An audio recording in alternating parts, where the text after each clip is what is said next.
200 కోట్ల బిల్లుల కోసము కాంగ్రెస్లో చేరిన బీఆర్ఎస్ ఎమ్మెల్యే ఎవరైనా బేరం చేసిన పొంగులేటి శ్రీనివాసరెడ్డి ఈ విధంగా వ్యవహారం చేసినంట. 200 కోట్ల బిల్లులు రాలేదని చెప్పేసి ఈయన పోయి బీఆర్ఎస్ నుంచి కాంగ్రెస్ పార్టీలో జాయిన్ అయ్యిండు. ఈయనకు ఒక వియంకుడు ఉంటాడు, వియంకుడు కాంట్రాక్టర్. ఆ కాంట్రాక్టరు డబుల్ బెడ్రూమ్ ఇల్లు కట్టిండంట. ఆ ఇల్లు కట్టినటువంటి కాంట్రాక్టర్కి పైసలు వస్తలేవంట, 200 కోట్లు పెండింగ్ ఉన్నాయంట. నువ్వు వచ్చి పార్టీ కండవ కప్పుకుంటే ఇస్తా, లేకపోతే ఇయ్యను అంటే ఈయన పోయి పార్టీ కండవ కప్పుకున్నాడు. నీతి నిజాయితీ జాతి ఏది లేదన్నమాట. పైసలు ఇస్తా అంటే పోవాలి, పైసలు రాకపోతే పోవాలి.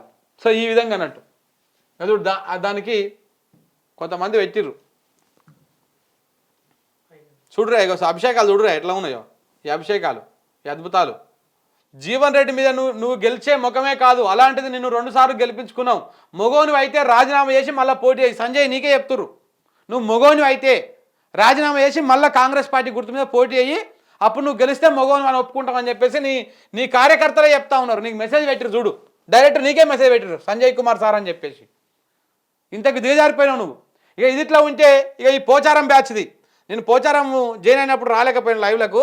ఇగో ఈ ముసలాయన గురించి ఇదే వ్యక్తి ఏమంటా ఉన్నాడు చూడు ఒకసారి.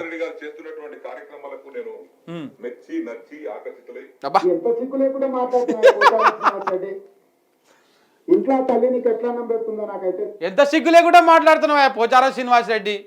ఇంట్లో నీకు తల్లి అన్నట్టు పెడుతుందో నాకు అర్థమైతలేదు. నీకు సిగ్గు లేదని చెప్పేసి నేను తిడతలేను. ఇగో ఈయననే ఇప్పుడు నువ్వు పార్టీలో చేరానుగా నచ్చి మెచ్చి ఆయన లోపల నాకు ఏదేదో కింద మీద నచ్చి అని పోయిన అంటున్నావు కదా ముసలాయన. అగో ఆయన నీ గురించే చెప్తా ఉన్నాడు. ఆయన దండం పెట్టాల్సిందే, నీ అంత నీతి తప్పినో రేవంత్ రెడ్డి గారు చేస్తున్నటువంటి కార్యక్రమాలకు నేను నచ్చి మెచ్చి ఆకర్షితులై ఎంత సిగ్గు లేకుండా మాట్లాడుతున్నావు పోచారం శ్రీనివాసరెడ్డి. ఇంట్లో తల్లి నీకు ఎట్లా అన్నం పెడుతుందో నాకైతే తెలియదు. ఆమె దండం పెట్టాల్సిందే, నీ అంత నీతి తప్పినోని జాతి తప్పినోని నీకు అన్నం పెడుతుందంటే ఆ తల్లికి దండం పెట్టాల్సిందే. నీలాక నీతి జాతి మాలినోని. అది ఇట్లా ఉంటుంది అనమాట కథ. నీ గురించి చెప్తున్నారు. ఇంకొకటి ఉన్నాయి, 2-3 ఉన్నాయి ఇంకా విషయాలు. ఎక్కడవా ఇగో సిగ్గుండాలి ఈ వయసులో పార్టీ మారడానికి. సత్యముందర ఏం రోగం వచ్చింది ఆయనకు, ఏం తక్కువ చేసింది ఆయనకు, అన్ని ఇచ్చింది పార్టీ. సిగ్గుండొద్దు. సత్యముందర ఇదేం రోగమే? సత్యముందర నేను ఇంతకాలం పెంచి పోషించిన కన్నతల్లి లాంటి పార్టీ ఇప్పుడు ఈ వయసులోనా ఆయన ఇట్లా చేసేది? ఇంకా ఆయన ఏమన్నా అంటే నేను దోతి కట్టుకున్నా, నేను రైతులకు ప్రతీకని అంటాడు. పోచారం నువ్వు దోతి కట్టుకోవడమే మా గ్రాచారం లాగా మారింది. దోతి కట్టుకున్నాడల్లా రైతు కాదు. నువ్వు రైతు వేషం వేసుకున్నా మోసగాడివి. లాల్చి వేసుకున్నాడు లాల్ బహదూర్ శాస్త్రి కాదు, గడ్డం పెంచుకున్నాడు భగత్ సింగ్ కాడు. దోతి కట్టుకున్న పోచారం కూడా రైతు కాదు, రైతు దోపిడీదారుడే. ఇగో ఇప్పుడే నాకు ఒక మిత్రుడు పెట్టిండు, ఇది కూడా పెడతా చూడండి మీకు. వాట్సాప్లో బాగా సర్క్యులేట్ అవుతుంది. ఇంకో ఈ ఎమ్మెల్యేల కొనుగోలు వ్యవహారం వెనక ఎంత ఉంది కథ అనేది ఇక చూడు. ఇట్లానే పోచారం గురించి ఏం చెప్పిన చూడు. ఇవాళ మీరు ఆలోచన చేయండి, ఇన్ని వేల మంది ఇవాళ ఈ బాన్సువాడ నియోజకవర్గంలో పోచారం శ్రీనివాసరెడ్డి నిర్బంధాలను తెంచుకొని ఈ ప్రాంతంలో పోచారం కుటుంబం దండుపాలెం ముఠాగా మారింది. దొంగల ముఠాగా మారి ఈ ప్రాంతంలో ఇసుకైనా కంకరైనా కాంట్రాక్ట్ అయినా ఏ ఇంటి ముందల ఇటుక పెట్టాలన్నా కంకర పొయ్యాలన్నా కప్పం కట్టాల్సిందే పోచారం కుటుంబానికి అని చెప్పి ఇక్కడి ప్రాంత వాసులు చెప్తున్నారు. ఇవాళ ఇది అంటే ఇట్లా అవినీతి చేసిండు, కప్పం కట్టించుకుంటున్నాడు, ఇసుక తిన్నాడు, మట్టి బిక్కిండు, అవినీతి చేస్తా ఉన్నాడు, దొంగ లంగ అని చెప్పేసి నువ్వు అవతల పార్టీ ఉన్నప్పుడు తిడుతీవి. ఈయన ఇతల పార్టీల నుంచి గెలిచే పోచారం శ్రీనివాసరెడ్డి. మరి ఇలా మీరు కలవంగానే ఆయన లంగ సంసారం అయిందా, నువ్వు లేకపోతే లంగం అయినావా, నువ్వు లంగ ముచ్చట్లు చెప్పినావా అనేది మీరే తెలుసుకోవాలి. ఎందుకంటే చెప్పింది రేవంత్ రెడ్డి, ఆయన అన్నది పోచారం శ్రీనివాసరెడ్డిని. మరి ఇలా ఇద్దరు కలిసి ఒకటైపోయారు, ఒకటే పార్టీలోకి వచ్చారు. మరి రేవంత్ రెడ్డి లంగనా దొంగనా, మాట్లాడినోడు లంగనా దొంగనా, లేకపోతే ఈయన సంసార పతిత్త, ఏదో ఒకటి చెప్పాల్సినటువంటి అవసరం కూడా ప్రజలకు ఉంటుంది. సో కాబట్టి ఇట్లా చాలా ఉన్నాయి. అయితే ఇలా ఎమ్మెల్యేల కొనుగోలు వ్యవహారం ఇట్లా ఉందట చూడండి ఒకసారి. 3000 కోట్లతోటి బీఆర్ఎస్ ఎమ్మెల్యేలు కొనడానికి కాంగ్రెస్ ప్రయత్నం చేస్తూ ఉందంట. పోచారానికి 500 కోట్లు, సంజయ్కి 200 కోట్లు ప్లస్ 300 కోట్ల కాంట్రాక్టు. వినకపోతే బీజేపీ సహకారంతో ఈడీ కేసులు ఇలా 1000 కోట్లకి ఎమ్మెల్యేలను కొంటే వాళ్ళ ప్రజాసేవ ఏం చేస్తారని చెప్పేసి తెలంగాణ ప్రజలు కాంగ్రెస్ మీద ఉమ్మేస్తున్నారని చెప్పేసి ఒకటి సోషల్ మీడియాలో బాగా తిరుగుతూ ఉంది. నిజంగా కూడా కావచ్చు, ఎందుకంటే చూస్తూ ఉంటే అర్థమవుతుంది. పోచారం శ్రీనివాసరెడ్డి దేనికి పోయిండు, ఆయనకి ఏం తక్కువైందని పోయిండు? పోచారం శ్రీనివాసరెడ్డి కానీ లేకపోతే ఆయన ఎవరు కేకే కానీ ఇంకొక ఆయన ఎవరే కడియం శ్రీహరి కానీ ఆయన బిడ్డకి ఎంపీ టికెట్ ఇచ్చినాక ఎందుకు పోయిండు? ఇప్పుడు ఈయన జగిత్యాల ఎమ్మెల్యే కానీ రేపు కరీంనగర్కి వెళ్ళి ఇంకో ఎమ్మెల్యే వీక్తారంట, ఆ ఎమ్మెల్యేకి కానీ ఏం తక్కువ చేసిరు వీళ్ళు? ఏం తక్కువ చేసిరని పోతా ఉన్నారు? ఇలా దేనికి పోతా ఉన్నారు? ఈ టైంలో ఇంత క్లిష్ట టైంలో పార్టీని బీఆర్ఎస్ పార్టీని కావచ్చు లేదంటే కేసీఆర్ని కావచ్చు ఒంటరిని చేసి ఎందుకు పోతా ఉన్నారు? దేనికోసం పోతా ఉన్నారు? పార్టీ మొత్తానికి లేకుండా కనుమరుగు చేయాలి. కేవలం నేను చెప్పిన కదా, ఇంతకుముందుకే చాలాసార్లు చెప్పిన మీకు నేను, రెడ్డి రాజ్య స్థాపనకు అడుగులు పడతా ఉన్నాయని. సో ఈ రెడ్డి రాజ్య స్థాపన కోసం మాత్రమే పడతా ఉన్నది. ఇది వీళ్ళు ఏంటంటే వీళ్ళ ప్లానింగు ఈ 5 సంవత్సరాలే కాదు, ఇంకొక 10 సంవత్సరాల దాకా ఈ రెడ్ల నుంచి చేతుల నుంచి పాలన పోవద్దు, పగ్గాలు పోవద్దు అన్నటువంటి ప్రయత్నాన్ని చేస్తూ ఉన్నారు. సో దీని వెనకాల మొత్తం ఉండి చక్రం తిప్పేది మా ఆయన పేరు ఏం పేరే, మన జానారెడ్డి. కౌరవుల సభకు ఎట్లయితే ధృతరాష్ట్రుడు ముంగలుడిని నడిపించిండో అట్లా ఆ విధంగా ఈ జానారెడ్డి అనేట ఆయన మొత్తం దీని వెనకాల ఉండి ఈ రెడ్లను పోలరైజ్ చేసేటువంటి కార్యక్రమం చేస్తూ ఉన్నాడు. ఈ రెడ్డి రాజ్యం రావడానికి ఒక రెడ్డి నాయకులే కాదు, రెడ్డి లీడర్లే కాదు, మీరు చూడండి రెడ్డి ఆఫీసర్లు, రెడ్డి వ్యాపారులు, సో ఇట్లా అందరు కూడా అన్ని రెడ్డి సామాజిక సంబంధించినటువంటి అందరు కూడా ఏకమయ్యారు. అందరు ఏకమై రెడ్డి రాజ్యం రావడం కోసం ప్రయత్నాలు మొదలుపెట్టిరు, చేసిర్రు, విజయవంతంగా చేస్తూ ఉన్నారు. ఈ వచ్చినటువంటి అధికారాన్ని ఇంకొక 10-15 ఏళ్ళు పోకుండా ఉండడం కోసము రెడ్లందరినీ ఒక గుడికి తీసుకొస్తా ఉన్నారు.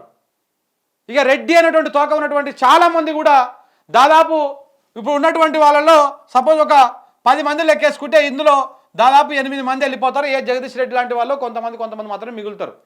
అందరు కూడా వెళ్ళిపోయేటువంటి అవకాశాలే ఉన్నాయి. ఎందుకంటే వాళ్ళకు ఈ లైన్లో ఉన్నారు కాబట్టి. సో కాబట్టి ఇవన్నీ కూడా ఒక్కసారి తెలంగాణ ప్రజలు ఆలోచన చేసుకోవాలి.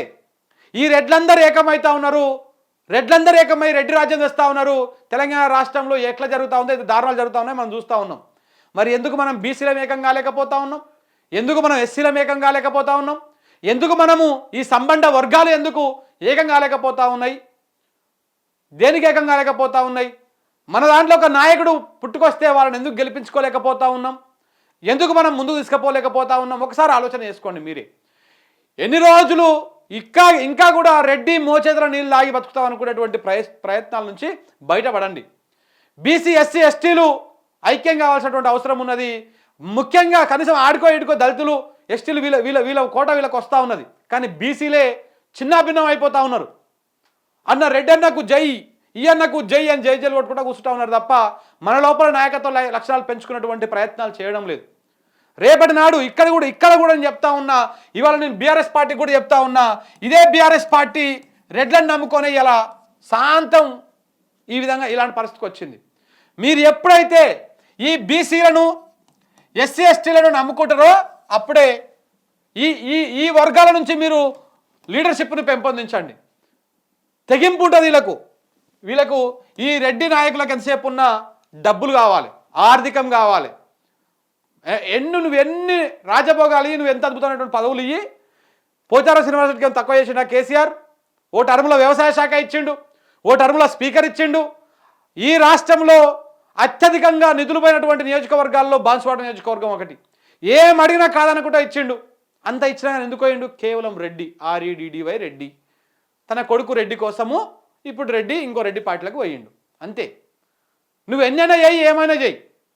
ఇలాంటి విశ్వాసం లేనటువంటి వాళ్ళను మీరు పెంచి మీరు వాళ్ళకి అన్ని ఇచ్చిన దానికంటే ఇలా ఎస్సీ ఎస్టీ బీసీలలో వీళ్ళకు నిజంగా కూడా డబ్బులు లేకపోవచ్చు, చేతిలో ఆర్థికంగా బలంగా ఉండకపోవచ్చు, కానీ పోరాట తత్వం ఉంటుంది, కొట్లాట తత్వం ఉంటుంది, బలంగా వాయిస్ వినిపించే తత్వం ఉంటుంది, ప్రాణాలకు వడ్డీ కూడా దేనికి కూడా తగ్గకుండా ముందుకు పోయేటటువంటి తత్వం ఉంటుంది.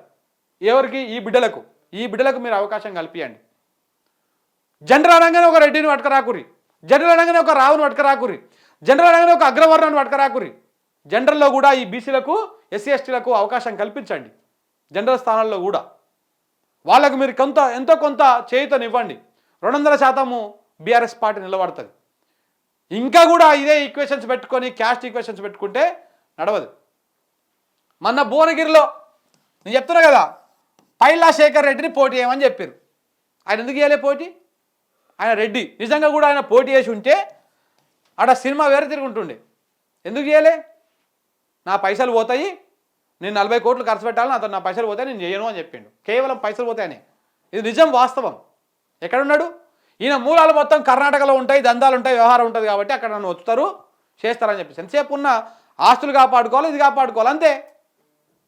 నీ పార్టీ ఎటు పోతే నాకేంది, నువ్వు ఎటు పోతే నాకేంది, నాకు పదవి 2 రోజులు నీకు నేను అబ్బా నువ్వు తోపు తురుమని పొగుడతా, పదవి అయిపోయినాక అది అయిపోయినాక నాకు నీతో సంబంధం లేదు, ఇట్లా ఉంటుంది.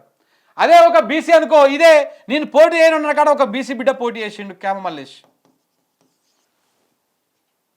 కనీసం ముందుకు వచ్చిండు, ధైర్యం చేసిండు. నువ్వు ఒకసారి కంపారిజన్ చేసుకోండి. రెడ్లు పూర్తిగా హ్యాండ్ ఇచ్చేసి వదిలేసి ఇవాళ ఇదే రెడ్లు బీఆర్ఎస్ పార్టీలో ఉన్నటువంటి చాలామంది రెడ్లు కాంగ్రెస్ పార్టీ గెలవడం కోసము, రేవంత్ రెడ్డి ముఖ్యమంత్రి కావడం కోసం పనిచేసారు. రెడ్లే కాదు, అధికారులు కూడా. నేను చెప్తా ఉన్నా చూడు, డీజీపీ ఎవరయ్యా అప్పుడు? మహేందర్ రెడ్డి. టిఎస్పిఎస్సి చైర్మన్ ఎవరయ్యా? జనార్దన్ రెడ్డి. వీళ్ళందరూ ఇప్పుడు ఎడరు.